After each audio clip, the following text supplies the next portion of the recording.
Alors, je vais me permettre aujourd'hui de vous parler du décès d'un homme qui a passé l'arme à gauche il y a peu. Car pour celles et ceux qui l'ignoreraient encore, Philippe Mountbatten est décédé. Philippe.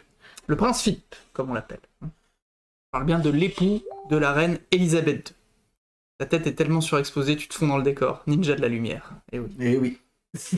Là est Tojutsu. Je peux tenter un truc comme ça. Oh ouais. Comme ça, j'aurai un semblant de visage détouré. Oui. Voilà.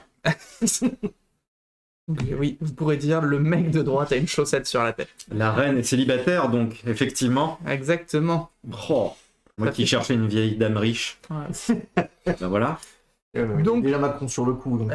Oh merde. Du coup, voilà, donc les condoléances à la famille Windsor, Mountbatten, tout ça.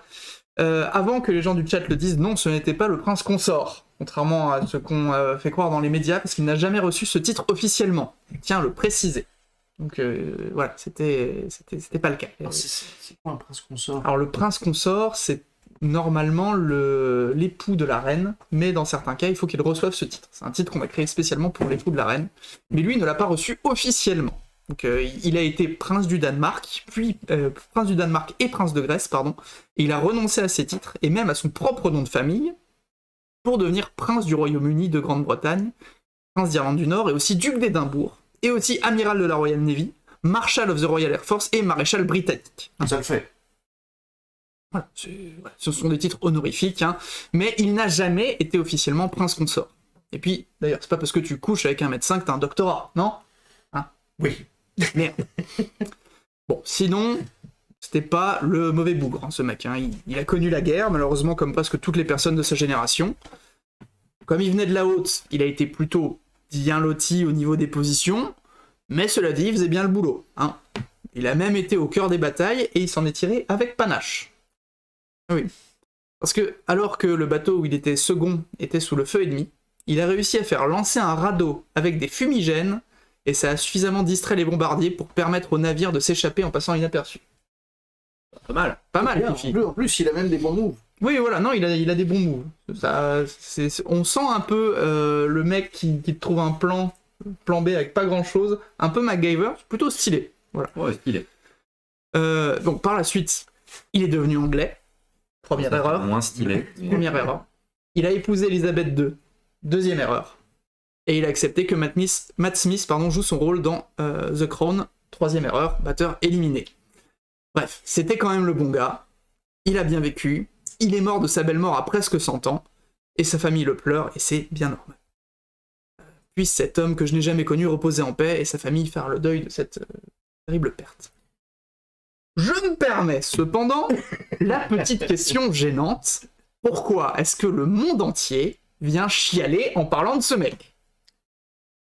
Personne ne le connaissait, hein, et excusez-moi, il était ni un artiste qui a changé la face du monde, ni un scientifique qui a changé la face du monde, ni même un homme politique qui a fait des trucs pour la face du monde, ni même une personne morte prématurément. Hein? Putain, tous les Anglais ont chialé comme des madeleines, comme s'ils étaient en Corée du Nord.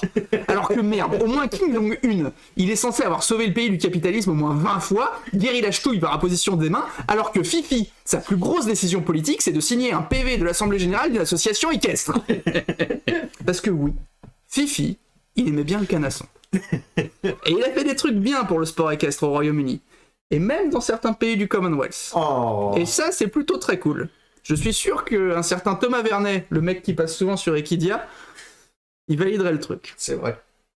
Mais que Carla Bruni vienne verser sa larme sur Twitter juste pour partager un selfie de merde qu'elle avait fait avec lui, et putain Carla, l'expression mange tes morts, c'est juste une insulte de tange, c'est pas à prendre dans le sens d'aller essayer de te nourrir de likes sur le dos d'un mec que tu pensais être bénil.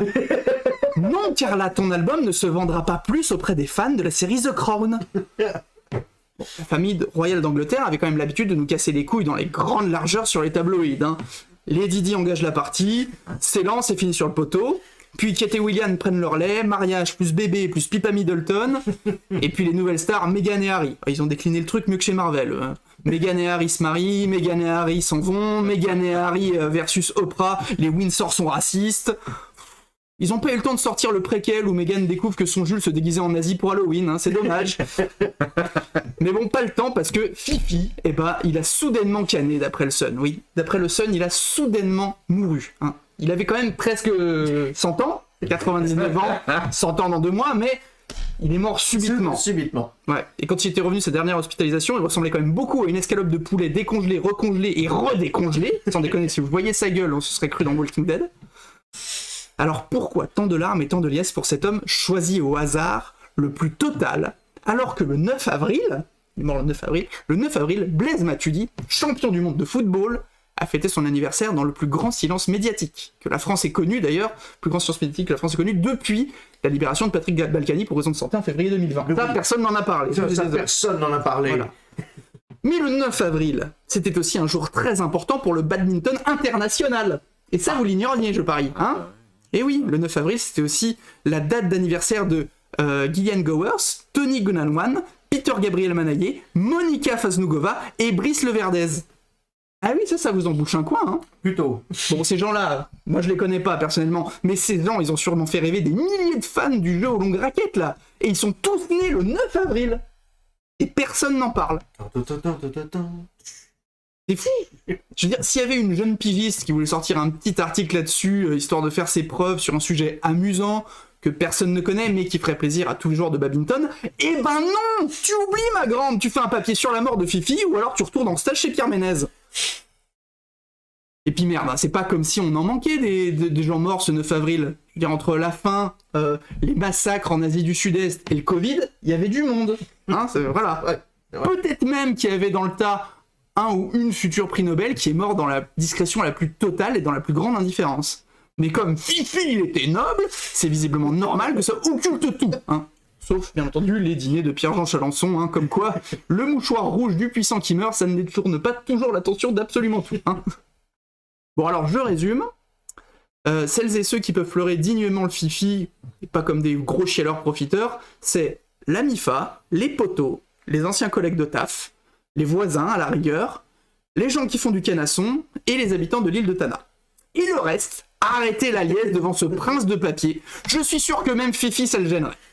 Alors, je suis peut-être un sale français qui coupe la tête des rois et un anti-sang bleu primaire, mais de 1, vous aussi les rosebifs, vous avez raccourci certains de vos dirigeants par la hauteur, et de 2, si vous faites les comptes de ce que vous coûte dans vos impôts la famille de Windsor, je pense que vous prenez une douille quasi aussi grosse que les Nord-Coréens. Alors je vous rétorque comme un sale français, fermez vos boîtes à cheddar.